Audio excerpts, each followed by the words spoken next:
Bakit po, Lola? Apo kita, hindi ba? Tina, Opo. punta ka doon sa kwarto. Kunan mo yung libro ko. Kunin mo. Baka akala mo, hindi ko alam yung plano mong gawin kagabi. Ano? Magsusumbong ka? Wala nang naniniwala sa matandang ulyanin. Ilang taon lang ho ba kayo? 98? 121? Lola Kota na ho kayo. Kaya pwede ho ba mabayapa na ho kayo? Wala kang modo. Pero, sige lang. Magpakasaya ka. Magpakaligaya ka. Pero alam mo, nararamdaman ko, malapit ka ng mabuko. Alam mo ba kung anong maaaring mangyari sa'yo kapag napatalsik ka sa katawan ng aking apo? Sa impyerno ang bagsak mo.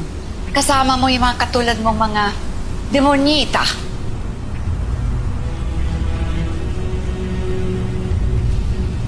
Nang ka? Ay!